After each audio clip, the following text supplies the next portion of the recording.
Hi, everybody. Today I want to talk about why Bitcoin is a world reserve currency. What does that mean for its future against fiat and crypto? And what does that mean for Bitcoin's price? Before we begin, though, I want to give a shout out to Ledin. Ledin is one of my sponsors.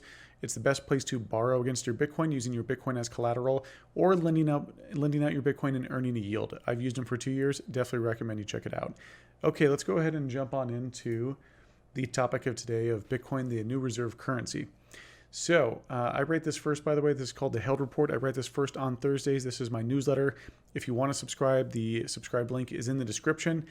And let's go ahead and begin. So what is a reserve currency? A reserve currency is a store of value or asset, a store of value asset or currency of choice by central banks or financial institutions and other market participants in the global economy as their preferred, most liquid currency that they want to use to transact or back their currency to.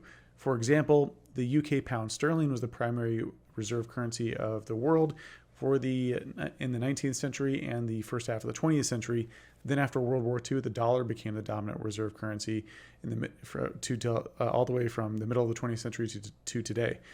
There are other currencies that are recognized as a reserve currency too, euro, but they're not the primary reserve currency. Now, note that for most of their existence, reserve currencies were either fully backed or partially backed by gold. And the partially backed only really started in the 1970s when the US dollar decoupled from gold, which caused massive socioeconomic distortions. And even with that decoupling from gold, central banks across the world still hold on to gold as that primary store of value or that reserve asset for reserve currencies. Now, what does this mean? Why is this important? Well, Bitcoin is gold 2.0. Over the last 4,000 years, gold has reigned supreme and world recognized as a global store of value. Now we've got Bitcoin. Bitcoin is a digital gold. It's got many more advantageous traits. It is a new species of money. So Bitcoin's genetic code as a species of money yields far superior traits as a money. So those traits, when we look at money of Bitcoin versus gold versus fiat, when we look at Bitcoin has high verifiability. For example, we can go immediately verify Bitcoin on a smartphone or a home computer, whereas gold would require a very expensive machine. And fiat, of course, there are very good counterfeits out there, or your bank could double print transactions or double print the ledger, where Bitcoin belongs to both camps. Fungible means that 1 unit equals 1 unit. Portable means you can send it around. Gold obviously is very, very poor in that regard. And so on and so forth. And I don't want to spend too much time on these, but essentially Bitcoin across almost all parameters of money has the most advantageous traits of money possible. And so if you want to learn further on this, go ahead and read my Bitcoin versus gold article. This goes into detail on all of those. And so it's clear that Bitcoin is the superior reserve currency for both fiat currency and crypto. So how's it starting to be a world reserve currency of crypto? Well, hey everyone, I want to pause here real quick to give a shout out to one of my sponsors, Choice, the rebuilding retirement accounts for Bitcoiners and enabling you to trade real Bitcoin, crypto stocks, and more in a single tax advantaged account. Thousands of Bitcoiners, myself included, have already signed up to start investing. I spent a long time looking for a solution like this. I'm super glad I found Choice. Check it out at www.choiceapp.io/held. And the link is below in the description. Oh, and one more thing. I wouldn't be working with Choice if they didn't let me hold my own private keys. We've got something called crypto stablecoins. And so stablecoins are these crypto assets that peg their value to a certain fiat asset, typically USD, through a variety of different methods. And you might have heard of these as USDT, so USD Tether, or USDC, USD Circle, or I think it's called Centra, sorry. And so these are the different types of fiat stable or fiat pegged crypto assets. And so when we look at those types, there's two types. One is centralized, so fiat collateralized.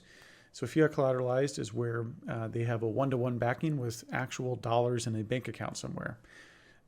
So for each Tether or for each USDC, there's an equivalent dollar in a bank account somewhere in the world. Now, problem with that is that we have to trust them. We have to trust that that money is in that bank.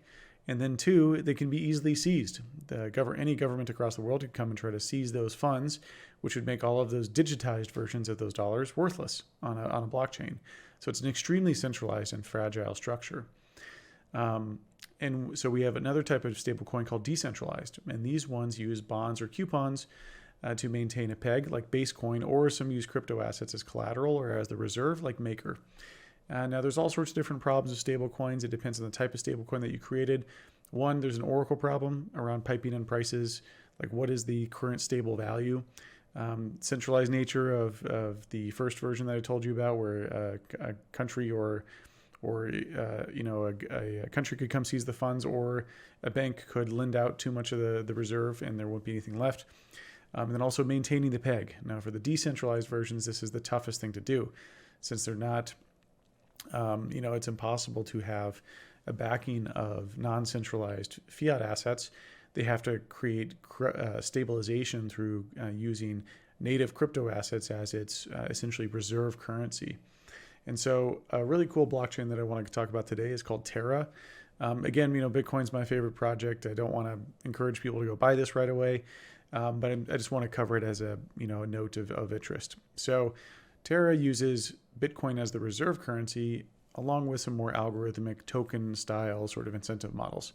So I'm going to read this out. It's a little bit technical, and then we're going to get into kind of like the TLDR. So the Terra protocol is an L1 blockchain. That means it's a layer 1 blockchain, and is maintained by validators on the network. They use a DPoS algorithm, vote on blocks, and they earn Luna tokens as rewards. Terra miners also play an instrumental role in security by participating in the proof of stake consensus mechanism, and they help stabilize prices by absorbing short-term volatility and demand. Consequently, the network achieves stability by mining rewards with a contracting and expanding money supply. Every time the price deviates a little, Terra puts a little pressure to normalize the price. Luna Pool and Terra Pool constantly add or subtract from Terra's supply. Miners burn Luna to mint Terra and vice versa. So what does this all mean? It's basically that there needs to be incentives for different market participants to come in and help stabilize the price. So whether that's burning Luna, burning Terra, these are all mechanisms in which they want to stabilize the price. So when the market starts moving one direction or the other, they want to maintain that peg. They want to maintain that stable US dollar value equivalent. And so they're going to use different levers and incentivize market participants to come in and shore up the currency when people are selling a lot of it. And then also, on the opposite direction, when it's appreciating, be able to bring that price back down. So what they decided to do, because in extreme circumstances, these markets almost always break, because it's almost a physics equation where it has to do with entropy. But what they decided to do is bring in Bitcoin as the reserve asset. And so I think that this is really cool, because this shows Bitcoin is not only replacing world reserve currencies in the fiat world, but also being one in the digital world, in the crypto world. And so I think it's a really cool new innovation. Now, I'll include this article here if you want a deeper dive on Terra and the risks associated with it. The TLDR is that no one knows if this is going to work. No one knows if that having Bitcoin as the reserve asset will truly stabilize Terra, but it's still very interesting that they did it. I still think it's really cool that they're doing it. And so I'm excited to see how it all plays out. If you like this, please subscribe or throw me a like. It helps with the algorithm, helps get this out to more people. I hope you enjoyed the very brief, kind of very high-level overview of this, of Bitcoin as a reserve asset. Also note that I have a Q&A that I host on Mondays at 6 p.m. Eastern Time on Callin. That link will also be included below in the description.